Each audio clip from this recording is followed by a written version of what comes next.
जय श्री राम। बहुत बहुत स्वागत करता हूं आप सभी का एक बार फिर से आपके ही अपने YouTube चैनल पर। मैं पंडित आशीष शर्मा। आज हम बात करेंगे वर्ष 2025 के अंदर मायावी राहु और मोक्षकारी केतु की गति के बारे में कि ये प्लैनेट कब और कहां आपकी राशि से ट्रांजिट करेंगे, कब राशि परिवर्तन करेंगे, कब नक्षत्र परिवर्तन करेंगे और उसका आपके जीवन पर क्या प्रभाव होगा। क्योंकि अगर हम जीवन में फाइनेंस की बात करते हैं और आकर्षण की बात करते हैं तो उसमें राहु का कहीं ना कहीं रोल आता है। इसलिए कलयुग में कहा गया है कि भाई राहु को समझना बहुत ज़्यादा ज़रूरी है, क्योंकि जिनकी हॉरोस्कोप में शुक्र ग्रह, बृहस्पति और राहु जैसे प्लैनेट स्ट्रांग हों और बली हो जाते हैं, उनके हॉरोस्कोप में कहीं ना कहीं बहुत सारी चीज़ें उनको बिना प्रयास के भी मिल जाती हैं। अब राहु और केतु दोनों ग्रह एक दूसरे से आमने सामने गोचर करते हैं। वर्तमान समय में जब हम ये वीडियो बना रहे हैं तो राहु चल रहे हैं मीन में, केतु चल रहे हैं कन्या में। फिर यही ग्रह राशि परिवर्तन करेंगे और नक्षत्र परिवर्तन भी करेंगे। इसका आपकी राशि पर क्या हाल होगा, उसकी पूरी जानकारी इस वीडियो के माध्यम से मिलेगी। अगर आप मिथुन लगन के जातक हैं और मिथुन लगन से ही और उसको ये वीडियो देखना चाहते हैं तो उसके लिए अनिवार्य है कि मिथुन लगन हो, राहु या केतु से संबंधित या तो महादशा चल रही हो या अंतरदशा चल रही हो, तभी उसे कंसीडर करें, अदरवाइज राशि से देखें। स्क्रीन पर हमने अपना व्हाट्सएप नंबर दिया हुआ है।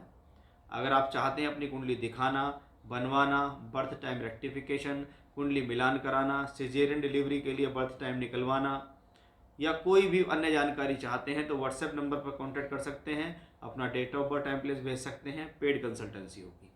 शुरुआत करते हैं आज के विशेष जानकारी को। राहु से हम इसकी शुरुआत करने वाले हैं कि माया के कारक ग्रह राहु है और ये कारक ग्रह राहु आपकी राशि से दशम भाव में चल रहे हैं।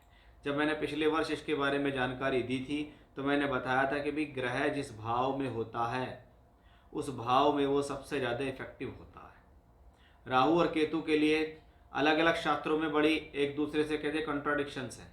कोई कहता है वृषभ में उच्च का होता है, कोई कहता है मिथुन में उच्च का होता है, कोई उसको वृश्चिक में नीच का बता देगा, कोई उसको धनु में नीच का बता देगा। लेकिन शास्त्रीय फॉर्मूले के हिसाब से अगर देखें तो ज़्यादा बेहतर जो रिजल्ट हैं वो हमें राहु के प्राप्त होते हैं कि भाई सबसे पहले देखो भाव कौन सा है, कहाँ बैठा है, किसकी राशि में बैठा है, वो ग्रह की क्या स्थिति है, उसके साथ कोई ग्रह है या नहीं राहु के, वो देखो। इसी से आपको राहु के फल समझ में आते हैं। अदरवाइज आप उच्च राहु और नीच राहु में फंस के रह जाओगे और आपको रिजल्ट कुछ मिलेंगे नहीं। अब राहु 10th हाउस में है, मैलेफिक प्लैनेट, एक अशुभ ग्रह है राहु, जो 10वें भाव में बैठा हुआ है। 10वां भाव हमारे जीवन में हमारे कर्म, हमारे कार्य क्षेत्र का होता है।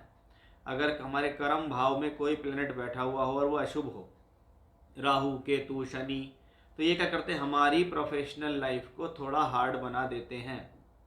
इस प्लेनेट का काम है प्रोफेशनल लाइफ को हार्ड करना। इस प्लेनेट का काम है प्रोफेशनल लाइफ को थोड़ा सा कठिन कर देना। लेकिन इसका मतलब ये नहीं है कि वो रिजल्ट नहीं देता, क्योंकि ये केंद्र भाव भी है। केंद्र में सबसे स्ट्रांग केंद्र कौन सा है? 10वां। चौथा, चौथे से बलि 7वां, 7वें से बलि 10वां। तो 10वां केंद्र और 10वां ही कर्म स्थान। राहु अगर वहाँ है तो मैंने पहले भी बोला था कि जो लोग राहु से संबंधित वर्क करते हैं उनके लिए अच्छा होता है। अब राहु का आज के समय में मीडिया पर पूरा अधिकार है। सोशल मीडिया हो, सोशल मीडिया का कोई प्लेटफॉर्म हो, डिजिटल मार्केटिंग का कोई प्लेटफॉर्म हो, प्रिंट मीडिया हो, इलेक्ट्रॉनिक मीडिया हो, फैशन हो, डिज़ाइनिंग हो, या विदेश से जुड़ा हुआ काम हो, एक्सपोर्ट इंपोर्ट से जुड़ा हुआ कार्य हो, ये सब राहु के हाथ में होता है। अगर आपका इससे जरूरी कोई काम है तो अवश्य ही उन काम के ऊपर प्रभाव भी पड़ेगा, मेहनत भी बढ़ेगी, लेकिन उनका रिजल्ट भी अच्छा निकल के आएगा। और ऐसे किसी कामों में अगर आप काम करते हैं तो आपके लिए फ़ायदेमंद होता है। 18 मई तक राहु आपको यहीं पर ट्रांजिट करते मिलेंगे। जहां हम देखें तो 16 मार्च तक राहु यहाँ उत्तरी भाद्रपद नक्षत्र में रहेंगे। ये नक्षत्र शनि का नक्षत्र है, तो इस शनि के नक्षत्र में रहने के कारण भी स्थिति पॉजिटिव ही है, क्योंकि शनि और राहु में मित्रता है। और मिथुन राशि या मिथुन लगन के लिए भी राहु और शनि को मित्र ही कहा गया है। अब राहु यहाँ 10th हाउस में गुरु की राशि में है, तो हम देखेंगे कि 12वां घर के अंदर गुरु का ट्रांजिट चल रहा है। यानी जब तक राहु का ट्रांजिट यहाँ पर है तब तक राहु की ये स्थिति बताती है कि आपका कुछ ना कुछ कार्य दूर स्थान या बाहर से जुड़ के होने की संभावना दिखाई दे रही है। किसी प्रकार की टूर, ट्रैवलिंग, यात्रा, आना जाना, ये सब चीज़ें दूर स्थान से जुड़कर दिखाई दे रही हैं।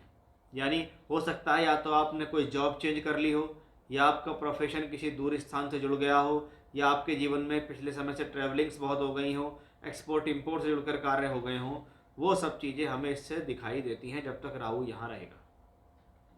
अब राहु का राशि परिवर्तन होता है 18 मई को, और राशि परिवर्तन के साथ साथ राहु का नक्षत्र परिवर्तन भी होता है। यह 16 मार्च को पूर्वी भाद्रपद नक्षत्र में गोचर करेंगे।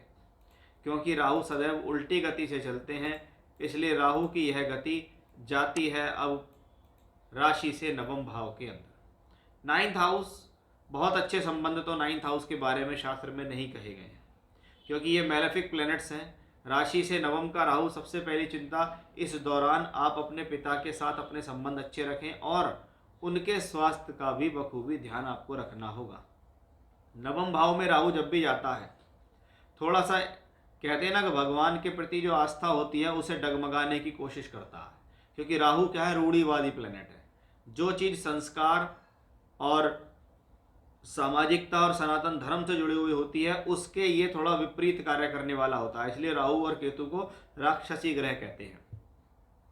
ये अशुभ ग्रह हैं, ये राक्षस से जुड़े हुए हिस्से हैं, इसलिए शास्त्र के अनुसार ये रूढ़िवादिता देते हैं।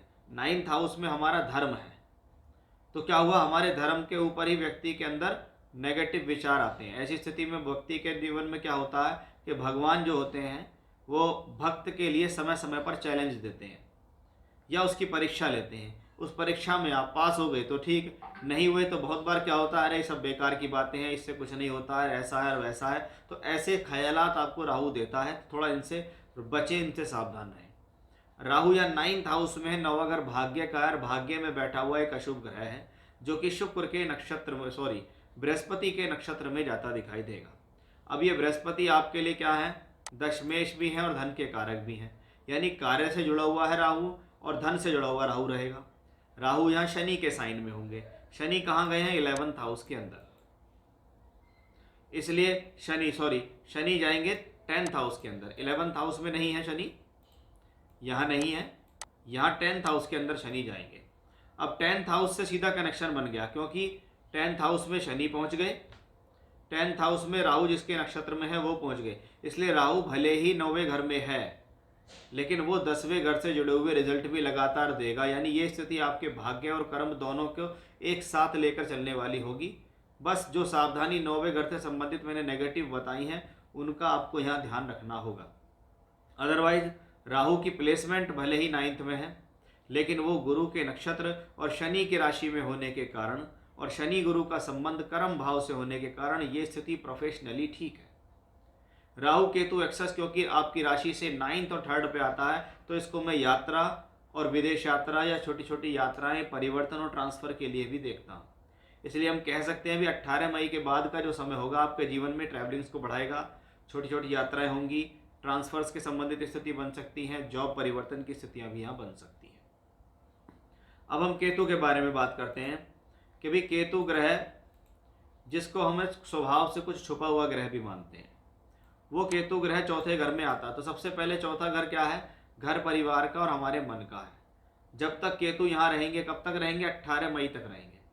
18 मई तक केतु का यहाँ पर रहना, एक बात तय है कि भाई ये 4था घर है, मेरे मन का है, मेरे मन से 4थे घर के अंदर, मेरी राशि से, मेरे लगन से 4थे घर में केतु है। मुझे मानसिक चिंताएं हैं, मुझे अंदरूनी चिंताएं हैं, मुझे परिवार की चिंताएं हैं, ऐसी बहुत सी बातें हैं जिनको मैं अन्य लोगों के साथ शेयर नहीं कर पाता हूँ। वो सब स्थितियाँ भी हमें यहाँ से पता चलती हैं।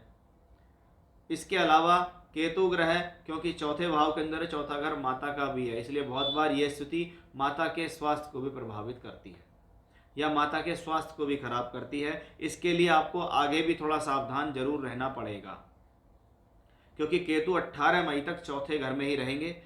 राशि से 4थे घर में अगर कोई भी अशुभ ग्रह आए, इसलिए कहते हैं राशि से 4थे घर में आता है तो शनि की ढैया हो जाती है। शनि भले ही 2.5 साल तक रहते हो, लेकिन राहु केतु भी तो 1.5 साल तक रहते हैं। इसलिए ये कहीं ना कहीं मानसिक चिंता परेशानी देते हैं। परिवार में अशांति, परिवार में कलह, माता के स्वास्थ्य को खराब करना, ये सब इसमें दिखता है, क्योंकि केतु प्लेनेट छुपावट भरा हुआ है। इसलिए ऐसी स्थिति में अगर व्यक्ति के साथ कोई घटना घट रही है तो वो उसको आसानी से अन्य लोगों के साथ शेयर नहीं कर पाता है, वो भी ऐसी स्थिति में देखा जाता है। अब केतु ग्रह का होगा राशि परिवर्तन। ये राशि परिवर्तन केतु का होगा राशि से तीसरे घर के अंदर। राशि से तीसरे घर के अंदर जाते हैं तो अच्छी बात क्या है कि थर्ड हाउस में मेलेफिक प्लैनेट्स अच्छे हैं। ऐसा केतु आपको हिम्मत, मेहनत, साहस को बढ़ाता है।